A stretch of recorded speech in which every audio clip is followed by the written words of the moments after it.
Esta é a história do dia da Rádio Observador. Porque não consegue o Papa mediar a guerra na Ucrânia?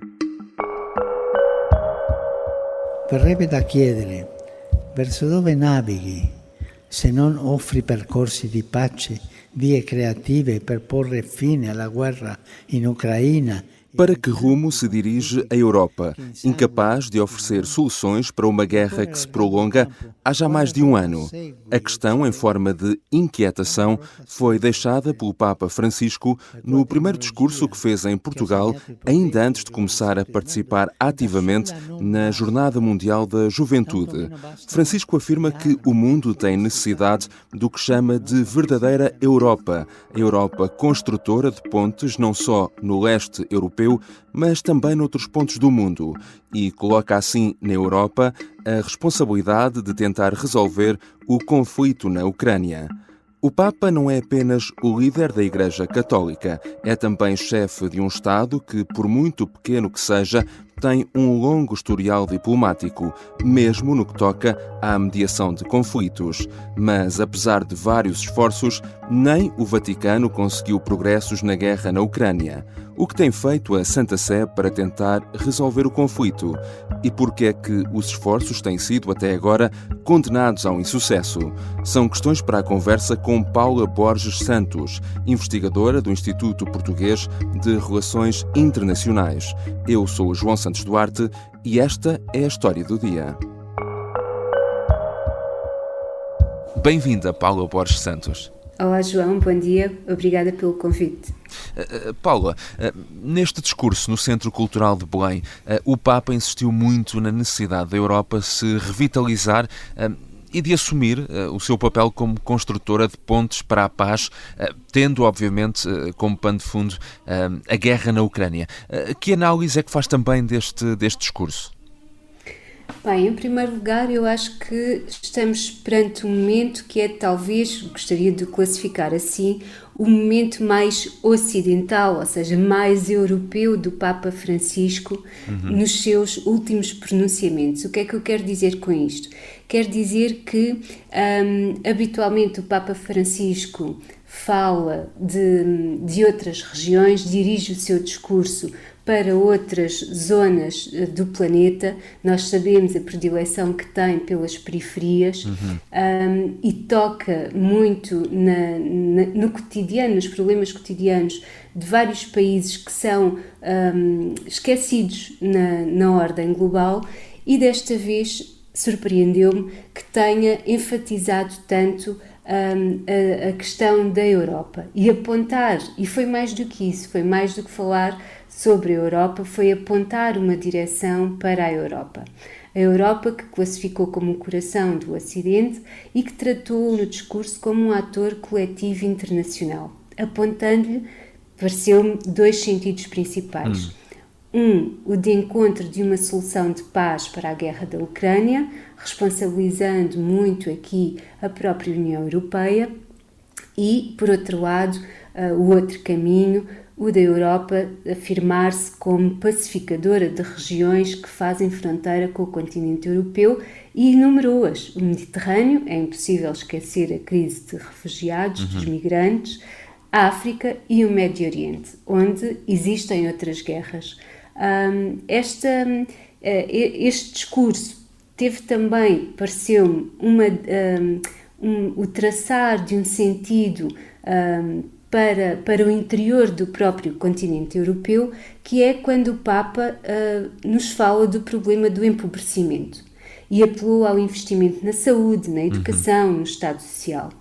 Ora, aqui nós sabemos que estes problemas são transversais a um conjunto de países europeus, mas também sabemos que Portugal é um país pobre e nos corredores do Vaticano e em alguns circuitos eclesiais aqui em Lisboa, já se comentava que esta circunstância do país se encontrar entre os mais pobres da Europa tinha sido uma das razões de escolha do Papa Francisco.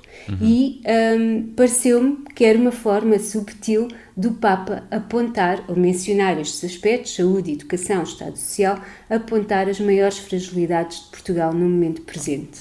e, portanto, vai projetar, vai tocar na ferida desta questão da pobreza do país, por exemplo, mostrando a visita ao bairro da Serafina, não é? Que foi incluído na agenda papal. Isto não é por acaso. O Papa, de facto, focou-se muito na Europa, expondo também, de certa forma, essa incapacidade das instâncias europeias de conseguirem aqui algum tipo de mediação ou solução para o conflito na Ucrânia. O certo é que o Vaticano também tem sido bastante ativo na procura de uma mediação. E aqui gostava de recuar um pouco atrás e ao início deste conflito e relembrar um pouco o que aconteceu, porque logo quando a guerra começa, um dia depois do início da guerra, o próprio Papa Francisco foi à Embaixada da Rússia no Vaticano. O que é que aconteceu então? O Papa, desde o início do conflito, 24 de fevereiro de 2022, foi um homem atento, muito atento e diligente, junto dos representantes e das comunidades religiosas presentes no Vaticano, nos dois casos, tanto em relação à Rússia como em relação à Ucrânia. Mas optou por desenvolver uma diplomacia longe dos holofotes.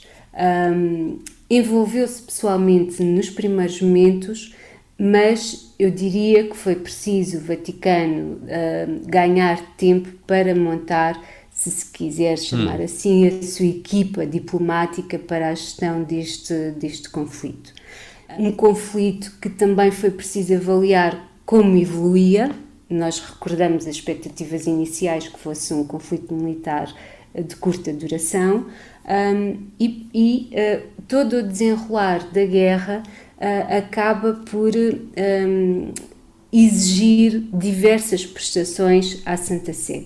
É importante lembrar que a Santa Sé não atua, nem poderia ser assim, exclusivamente por ação do Papa, ou seja, o Papa tem que delegar numa série de atores da Santa Sé, mas também dos respectivos países, e encontrando também outros mediadores, seja de outras igrejas locais, seja também de outros Estados, entre as autoridades civis.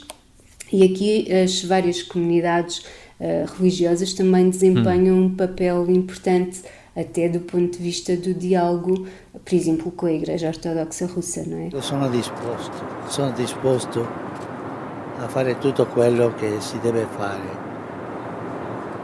Anche adesso è in corso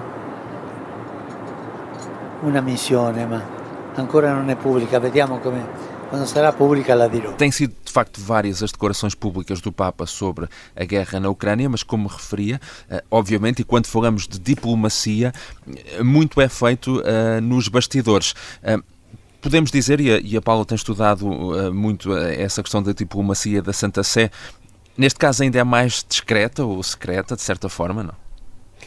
Eu acho que é tão discreta quanto anteriores missões em que o Vaticano se envolveu para resolver conflitos militares ou solucionar processos de paz, contribuir para solucionar.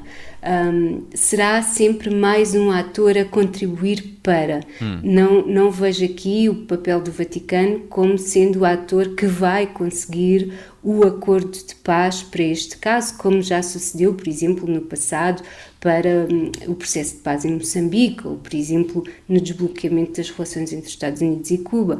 Mas, neste caso, não creio que se venha a tornar o principal ator. Mas tem tido aqui um papel extraordinário que nem sempre chega à opinião pública. Por exemplo, conseguir que os grãos de cereais atravessem o Mar Negro e que cheguem com o apoio do Quartel-General da Santa Sé foi uma missão importante que não foi colocada na comunicação social, quer dizer, foi feita com discrição. Por outro lado, sabemos agora que o principal empenhamento é no resgate de prisioneiros e, mais concretamente, em relação às crianças ucranianas que terão sido levadas para a Rússia. Este tipo de missões que envolve muita gente, tem tido alguns rostos no interior do Vaticano que são já reconhecidos como os principais intervenientes. Por exemplo, o bispo Paul Richard Gallagher, a quem se atribui a chamada diplomacia da reconciliação, teve um papel importante em todo o discurso que o Papa publicamente vai organizando e vai tecendo, e são realmente muitas as intervenções que o Papa Francisco já teve sobre este conflito e os vários apelos à paz que tem feito. Há aqui uma preocupação importante, que é de evitar a eclosão de uma guerra religiosa dentro deste feroz conflito militar. Esta dimensão parece-me não é suficientemente sublinhada, mas ela é extraordinariamente importante, e aqui tira-se partido, o Vaticano tenta tirar partido de um trabalho de boas relações, de construção de boas relações e de normalização dessas mesmas relações com a Igreja Ortodoxa Russa. Já voltamos à conversa com Paula Borges Santos, investigadora do Instituto Português de Relações Internacionais, que tem estudado as relações diplomáticas da Santa Sé. Na segunda parte vamos também tentar perceber por que têm sido os esforços do Vaticano para mediar o conflito na Ucrânia condenados ao insucesso.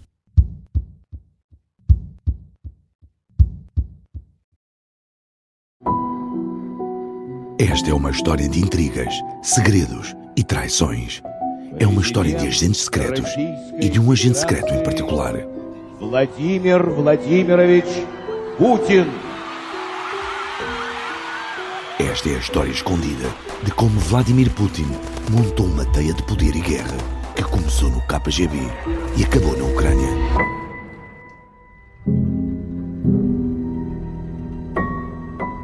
Um espião no Kremlin é uma série para ouvir em 6 episódios que faz parte dos Podcast Plus do Observador. Já pode ouvir todos os episódios no site do Observador, nas plataformas de podcast ou no YouTube. Os Podcast Plus do Observador têm o apoio da Onda Automóveis.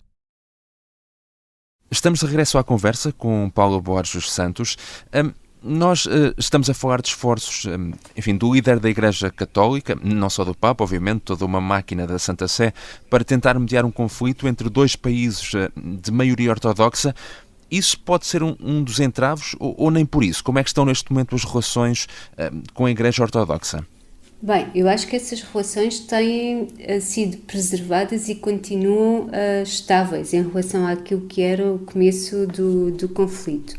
Por exemplo, um dado que acho interessante e que mostra o quão valorizada é essa relação foi, por exemplo, a 11 de maio, o Papa Francisco adicionou mártires ortodoxos coptas mortos pelo Estado Islâmico em 2015 à lista oficial dos santos da Igreja Católica. Isto demonstra uma ação geradora de compromisso entre estas duas igrejas e aqui eu acho que as relações são boas, são positivas. E, portanto, tem havido uma aproximação, é isso, nos últimos tempos? Sim, os contactos, ou seja, o esforço de encontro de uma solução para esta guerra que a acontecer e a ser bem sucedido, também é justo dizer que não serão só da Santa Sé, mas também da Igreja Ortodoxa Russa, justificam uma maior frequência de contactos. No entanto, essa iniciativa, essa aproximação, ela é bastante anterior à guerra. Agora, em julho, tivemos a deslocação do arcebispo de Polónia, o bispo Mateo Zuppi, que se encontrou precisamente na Rússia e na Ucrânia, também com líderes religiosos, e em seguida vai até aos Estados Unidos levar uma carta do Papa Francisco para o presidente Joe Biden. Portanto, há muita coisa que vai mexendo, que vai sendo tecida, Tudo isto, todas estas iniciativas são sempre feitas com o consentimento também das lideranças da Igreja Ortodoxa Russa. Para as pessoas perceberem também, a Igreja Ortodoxa Russa, por exemplo, toma posição relativamente ao que está a acontecer na Ucrânia, ou seja, o líder da Igreja Ortodoxa é favorável à intervenção na Ucrânia, certo? Certo, mas aqui eu acho que devemos distinguir aquilo que é o discurso para o interior da Rússia e o discurso para os ucranianos a partir quer dizer, o discurso para os ucranianos feito pelo patriarca Kirill, que é de facto muito pró-russo, muito defensor da argumentação do Kremlin. E próximo de Putin, exato. Exatamente, mas isso faz parte das relações que a Igreja Ortodoxa Russa tem com o próprio Kremlin, não é? E isto envolve um nível de propaganda intensíssimo. Isso não significa que essa mesma Igreja, não diretamente através do Patriarca, mas lá está, através de outros metropolitas que têm a sua confiança, não estabeleça negociações, sobretudo em torno das questões humanitárias, que são um dos maiores flagelos deste conflito. E aí essa Igreja também é colaborante. Agora, tudo o que acontecer dentro da Igreja Ortodoxa Russa, cisões, como aliás já tem acontecido em relação a uma parte da Igreja Ortodoxa presente na Ucrânia que se separou da Igreja Ortodoxa Russa, quer dizer, isso são dinâmicas que não afetam necessariamente estes esforços de paz, esta tentativa de mediação e de trazer ajuda humanitária. Isso será um problema sempre interno da Igreja Ortodoxa Russa. The Vatican is involved in a peace mission to try to end the conflict between Russia and Ukraine. That's what Pope Francis told reporters on Sunday during a flight home after a visit to Hungary. Para a Santa Sé chegar ao ponto de mediar um conflito, ambas as partes terão de o solicitar, não é? Ou seja, o principal impasse estará também aí, no facto de, neste momento, nenhuma das partes envolvidas estar interessada num acordo, num cessar-fogo. É verdade que nenhuma das partes está interessada para já, porque ambas querem declarar vitória sobre a outra parte. Mas o problema, eu francamente acho que todos os dias há pequenos avanços. Por exemplo, eu vejo esta ida do bispo Matteo Zuppi até os Estados Unidos como sinal de alguma coisa que tenha avançado. Lá está, temos aqui discursos que se posicionam em diversas ordens, não é? Uma é o diálogo de Estado para Estado, outra é o diálogo de cada um desses Estados com a Santa Sé, e são os discursos que também vão para a comunicação social. Portanto, os discursos dos bastidores, da diplomacia, não são aqueles que nós conhecemos. Tudo aquilo que nos chega são comunicados, conferências de imprensa. Portanto, nada do que na realidade possa passar-se, nós no momento presente não acedemos a essa informação. Iremos aceder provavelmente daqui a 50 anos, quando as fontes forem divulgadas, mas para já sabemos muito pouco dos entraves que se colocam. Mas acredito que as duas igrejas estejam bastante colaborantes. Obrigado, Paula Borges Santos. Obrigada eu, João. Obrigada. Paula Borges Santos é investigadora do Instituto Português de Relações Internacionais da Faculdade de Ciências Sociais e Humanas da Universidade Nova de Lisboa. Já sabe que durante estes dias a Rádio Observador vai estar em emissão especial para a cobertura de todos os eventos relacionados com a Jornada Mundial da Juventude. O mesmo acontece no site do Observador, tanto em texto como em vídeo. Esta foi a história do dia. A sonoplastia deste episódio é do Artur Costa. A música do genérico é do João Ribeiro. Eu sou João Santos Duarte. Até amanhã.